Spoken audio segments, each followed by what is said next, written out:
తెనాలి శ్రవణ్ కుమార్ గారు, తాడికొండ ఎమ్మెల్యే గారు.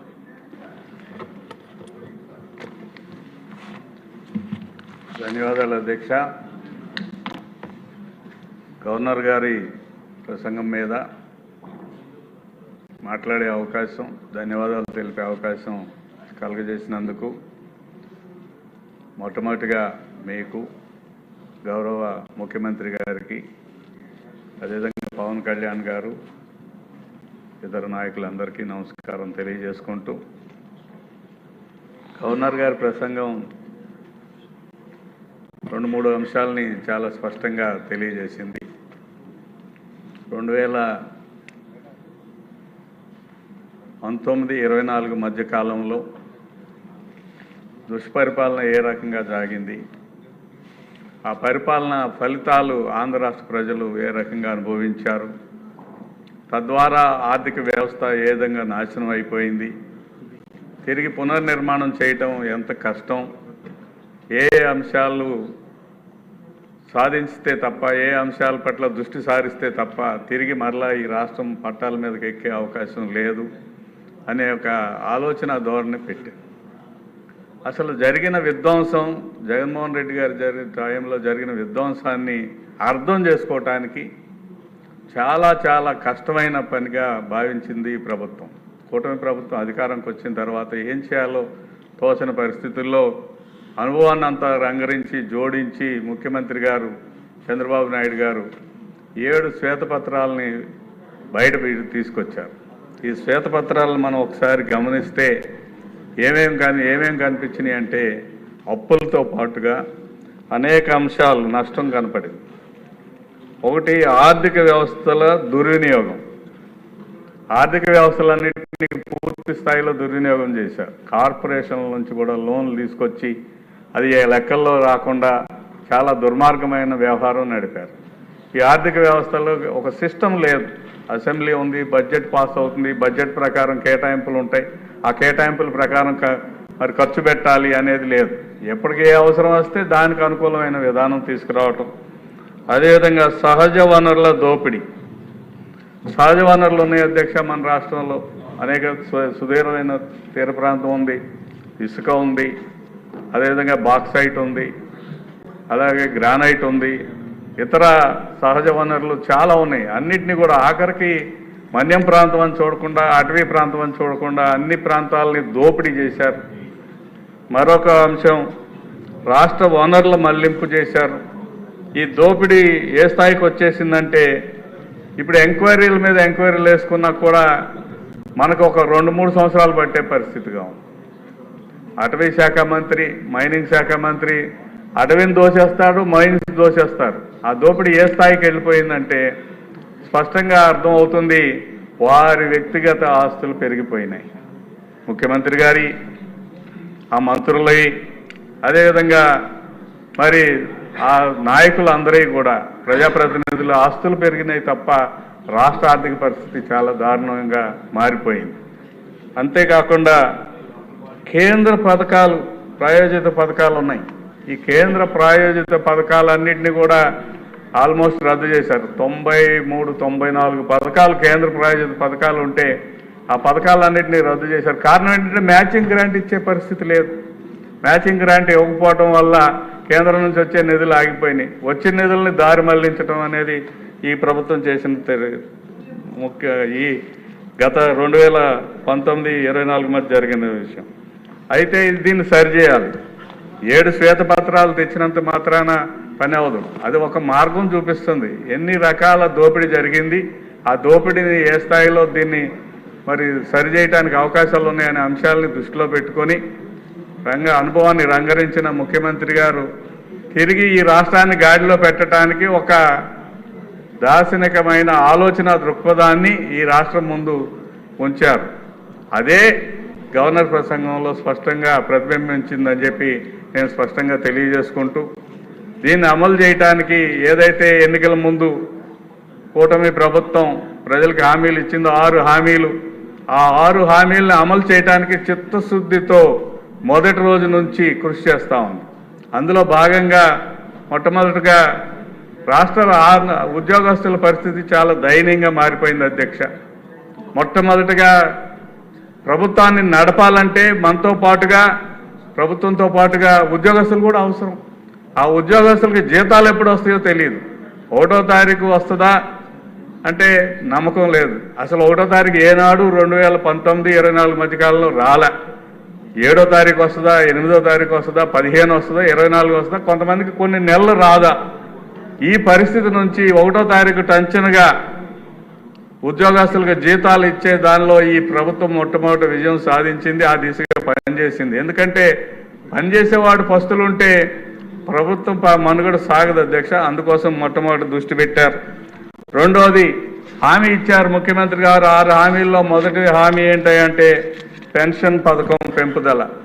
పెంచుకుంటూ పోతాను, 3000 ఇస్తానని 14 ఎన్నికల ముందు 19 ఎన్నికల ముందు హామీ ఇచ్చి ఆ హామీని అమలు చేయడానికి పెంచుకుంటూ పోతానని ఈ అసెంబ్లీ సాక్షిగా అబద్ధాలు చెప్తే ఆనాడున్న ప్రతిపక్షంలో ఉన్న తెలుగుదేశం సభ్యులందరూ కాదు, ఇదిగో ముఖ్యమంత్రి గారు మీరు ఇదిగో ఈ రకంగా హామీ ఇచ్చారని పేపర్ ఆయన సాక్షి పేపర్లోనే మీరు ప్రకటించారు, పెన్షన్ ఇస్తా అన్నారు, ఇది ఇస్తా అన్నారు అని ప్రకటిస్తే దాన్ని కూడా ఆయన మేమేదో అలవోగ్గా మాట్లాడతాం, ఆ సందర్భాన్ని ఉద్దేశించి మాట్లాడతామని తప్పుకున్న వ్యక్తి 3000 పెంచడానికి 5 సంవత్సరాలు తీసుకుంటే ఇచ్చిన హామీ అమలు చేయడం కోసం 4000 రూపాయల పెన్షన్ ఇమ్మీడియట్గా, అది కూడా ఎన్నికల ముందు ఏదైతే రోజు నుంచి హామీ ఇచ్చారో ఆ హామీ ఏప్రిల్ నెల నుంచి మొదలుపెట్టి మొదటి నెల 7000 రూపాయల పెన్షన్ని తెల్లవారుజామున 5 గంటలకే ఇంటికి చేర్చిన ఘనత ఈ ప్రభుత్వాన్ని. అందులో అదే మొట్టమొదటి హామీ అమల్లో దిశగా భాగం అని చెప్పి మీకు తెలియజేసుకుంటున్నాను. అంతేకాదు దీపావళి పండుగ రోజున మహిళలందరికీ దీపం 2 పథకం కింద ఉచితంగా 3 గ్యాస్ సిలిండర్లు, ఇది ఇచ్చిన హామీలో ఒకటి. అదేవిధంగా నిరుద్యోగులందరికీ కూడా ఖచ్చితంగా మేము రాబోయే 5 సంవత్సరాల్లో ప్రభుత్వ ఉద్యోగాలు కానీ ప్రైవేటు ఉద్యోగాలు కానీ స్వయం ఉపాధి పథకాలు కానీ ఏవైనా సరే 20 లక్షల ఉద్యోగాల కల్పన చేస్తామన్న మాట ప్రకారం 16,347 ఉపాధ్యాయ ఉద్యోగాల భర్తీ కోసం ప్రకటనలు చేయటంతో పాటు చర్యలు తీసుకుంటా ఉన్నారు. అలాగే దుర్మార్గంగా మరి ప్రజల యొక్క ఆకలి తీర్చడానికి కోసం మరి ఆనాడు అన్న క్యాంటీన్లు పెడితే అన్న క్యాంటీన్లు రద్దు చేసి అది ఎందుకు పనికిరావని చెప్పి ఎద్దేవా చేసిన సందర్భం. మనం అందరం కూడా రిక్వెస్ట్ చేశాం, అయ్యా అది పేరైనా మార్చుకోగాని పేదల అన్నాన్ని పొట్టగొట్టొద్దని చెప్తే కూడా వినకుండా ఉంటే 204 అన్న క్యాంటీన్లు ప్రారంభించడం జరిగింది. అదేవిధంగా ఉచితంగా ఇసుక పాలసీ తీసుకురావడం జరిగింది. ఈ రోజున భవన నిర్మాణ కార్మికులు ఆనందంగా ఉన్నారు. ఉచితంగా ఇసుక దొరుకుతూ ఉంది, పనులు దొరుకుతూ ఉన్నాయి, బ్రహ్మాండంగా నడిపిస్తూ ఉన్నారు. 93 కేంద్ర పథకాలని పునరుద్ధరించడంలో భాగంగా 74 పథకాలు పునరుద్ధరించారు. తర్వాత అన్నిటికంటే దుర్మార్గంగా ల్యాండ్ టైటిలింగ్ యాక్ట్ అని ఒక యాక్ట్ తీసుకొచ్చారు అధ్యక్ష గత ప్రభుత్వం. దాన్ని ఈ ప్రభుత్వం సరిచేసింది. ల్యాండ్ టైటిలింగ్ అంటే యాక్ట్ అంటే మీ భూమి మీది కాదు, సర్వే పేరు మీద వాళ్ళు ఇష్టం వచ్చింది చేస్తారు. ఆ టైటిలింగ్ యాక్ట్ని మనం రద్దు చేశాం. ఆ టైటిలింగ్ యాక్ట్ రద్దు చేయడంతో రాష్ట్రంలోని రైతాంగం, భూమి కలిగిన చిన్న కమతాల వారు, ఆఖరికి స్థలాలు కలిగిన వాళ్ళు కూడా ఆనందంగా ఉన్నారు. ల్యాండ్ కబ్జా చేస్తే ఈ ప్రభుత్వం వారందరికీ కూడా చుక్కలు చూపిస్తుందనే ఉద్దేశంతో ల్యాండ్ గ్రాబింగ్ యాక్ట్ కూడా చట్టాన్ని తీసుకొచ్చిన సంగతి తెలియజేస్తాం. ఉపాధి ఉద్యోగ కల్పనలో భాగంగా పరిశ్రమల ఏర్పాటు, మన ముఖ్యమంత్రి గారు దావోస్ వెళ్ళారు, మన లోకేష్ గారు అనేక పరిశ్రమలు తీసుకురావడానికి కృషి చేస్తున్నారు. అందులో భాగంగా Google, Arcelor metal steel plant, Tata power, Greenko group, BPCL, TCS 6.5 lakh crore investments ఈ రాష్ట్రానికి తీసుకురావడంలో ముఖ్య పాత్ర. దాదాపు 4 లక్షల ఉద్యోగాల కల్పనలో చర్యలు తీసుకుంటూ ఉన్నారు.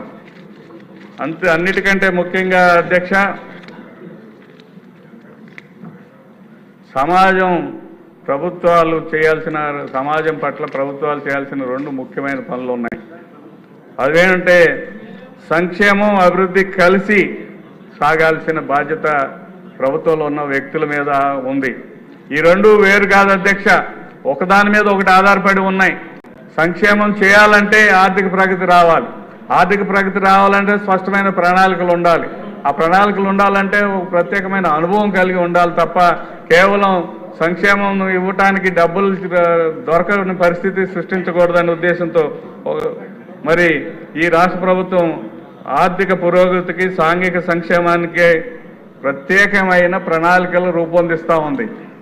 ఆర్థిక పురోగతి అంటే ఒకటి అధ్యక్ష, స్వయంగా వారి కాళ్ళ మీద వారు బ్రతికేలాగా నిలబడి బ్రతికేలాగా పాలసీలు తయారు చేయాలి.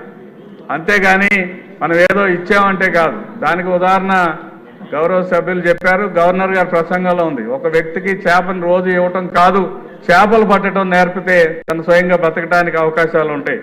ఆ విధంగా అభివృద్ధి చేయడంతో పాటు అంటే రోడ్లు వేయటం, డ్రైన్లు కట్టడం, మంచినీరు సరఫరా లేదా ఇది కాదు, ఉద్యోగ కల్పన చేయాలి. ఎవరు బ్రతుకు వాళ్ళు బ్రతకడానికి అవకాశాలు కల్పించడం అనేది చాలా ముఖ్యమైన అంశం అని తెలియజేసుకుంటూ, అందులో భాగంగా మహిళలు స్వయం ఉపాధి పథకాల ద్వారా వారు బ్రతకడానికి అవకాశం మహిళలు అధ్యక్ష ఈ భారతదేశంలో మహిళా ఉన్నతి కోసం పాటుపడిన తెలుగుదేశం ప్రభుత్వం అధ్యక్ష మొట్టమొదటి గౌరవ ఎన్టీ రామారావు గారు వారు మహిళలకు ఆస్తిలో వాటా ఇచ్చారు అధ్యక్ష. భారతదేశంలో ఇన్ని మంది పరిపాలన సాగించారు, ఇన్ని రాజకీయ పార్టీలు వచ్చినాయి, ఇంతమంది పరిపాలన ఒక ముఖ్యమంత్రులు అయ్యారు, ప్రధానమంత్రులు అయ్యారు, కానీ మొట్టమొదటి వ్యక్తి మహిళలు ఆర్థికంగా పరిపుష్టి కావాలని ఆలోచించిన వ్యక్తి నందమూరి తారక రామారావు గారు. వారు మహిళలకు ఆస్తి హక్కుకు ప్రవేశపెట్టారు. ఆ తర్వాత మహిళలు స్వయంగా అభివృద్ధి సాధించాలంటే వాళ్ళ ఆర్థిక బంధన